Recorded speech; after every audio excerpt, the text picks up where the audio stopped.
Hey, what's going on, everybody? What is going on?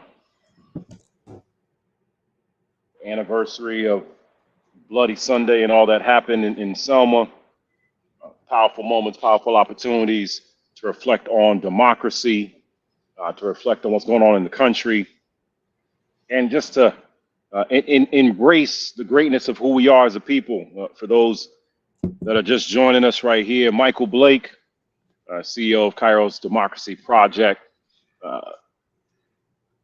we are reflecting on uh, a truly powerful State of the Union. It doesn't really matter if you're Republican, Democrat, or Independent. It was a exceptionally deep and detailed State of the Union, coming off of a very impactful week in the country because of Super Tuesday, where policy and faith and all things intertwined are incorporated in that. And so, for this special Kairos conversation, I had to reach out to the heavy hitters out here, figure out who was available to drop some knowledge, and had to go to my good brother, the Reverend Doctor Monte Witherspoon, who is also now elected in Charlotte Mecklenburg County Board of Education, which has been powerful. We got to have more people that understand school boards, everybody, who can talk about things. So, Monty, let's kick it off. First of all,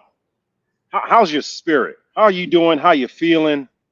How is Monty?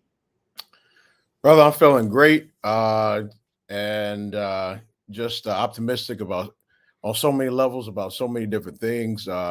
Happy to be alive and breathing in this moment and to know so many great folks such as yourself, and especially after tonight, just inspired and invigorated. Why? Tell us your story on why'd you decide to run, and how did it feel to win? Well, hey, listen, winning feels great. It's almost supernatural in some sense, but I'm thrilled about it. It was a long time coming. It was a long journey to get there. It took a lot of persistence, a lot of folks encouraging me, such as yourself, and even in my local community. I ran because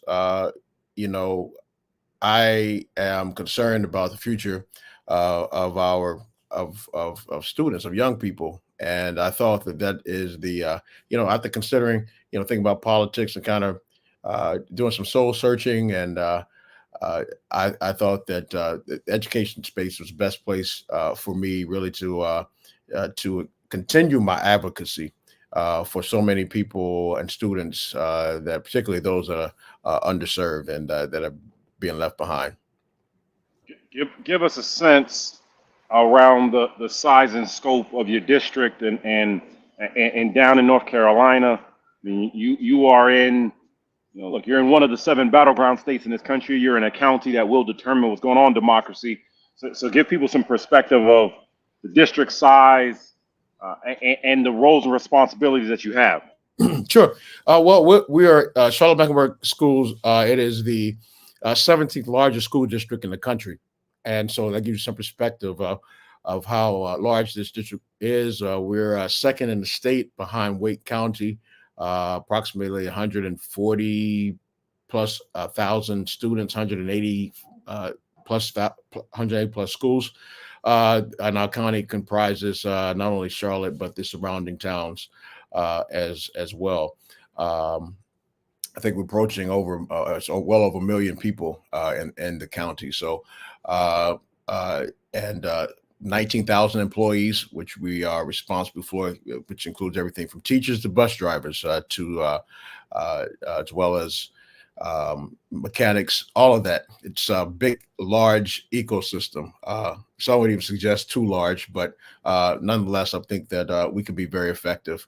So our role as a school board member is basically we have oversight of the entire school district, and basically creating policies that guide the school system, and so we meet quite a bit more than what I thought. And it's a part-time job, so they say, but it really requires your full-time attention. And really, the demands are really full-time, regardless of the fact that they say that it's part-time. And just, of course, the crisis that many of our students are in coming out of the pandemic, the learning loss, not to mention the social emotional challenges that many of our students face coming out of COVID. We still have some hurdles to cross. So it's very demanding.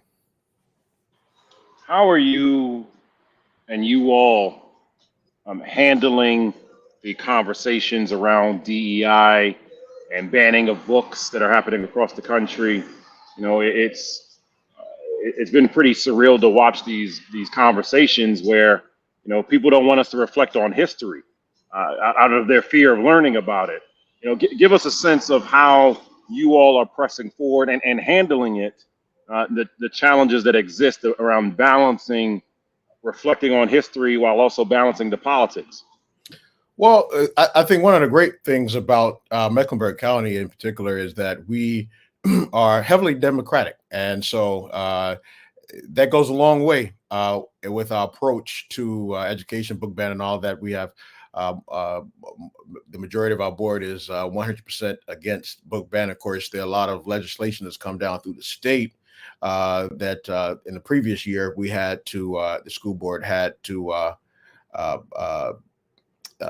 we had to sort of shift our policies around for legal reasons. But I think even tonight, what Biden said it best. It's not about erasing history. Let's make history, and so we really push back very strongly on that. We take deep consideration when there are books that folks challenge. We want a full, unredacted, non-revisionist history to our students. I think in order to move forward, you must also understand where you've been, and you have to have a clear understanding of where we've been, and also to allow books that represent all students, all students that find themselves in the text and see themselves. Their stories should be told with clarity, and so. We have a great group of folks. We have a great board, and we want to ensure that all students are seen, are heard, and that the curriculum reflects each student. Talking about tonight, President Biden, he was dropping knowledge, dropping gems throughout. Your reaction as someone who is defending education, and your reaction as a Black person in this country when you listen to him, talk to us. What your reaction on both of those fronts? Well, I think from my perspective, it was a very, very strong message. He was very resolute. He was clear, and listen. I mean, I could take so many parts of it. I mean, I was literally standing up, clapping and cheering just to hear how firm he was on his ideas, and really, we're really in the fight for the soul of America. It's about defending democracy. It is about, the message was about, in particular. I mean, he talked about everything from the first woman being vice president, all the way to the experiences of many Americans, from the Native Americans who've been here for 1,000 years to those of us who came over in chains, our ancestors, to folks who chose to come here for a better opportunity. So that, as a Black man, just having been included in the vision for America felt great. It's very much empowering, and no one's left out of that vision as it was presented today. And I saw a president who I hope and I pray and I'll work for it to ensure that he wouldn't have 4 more years in office. And it was just excellent. And I felt empowered. I'm thrilled about his campaign. He was strong and forceful, and it gave me a lot of hope. in regards to the election. You know, you are in, as I mentioned at the top, and anyone just join us, you know, welcome everybody.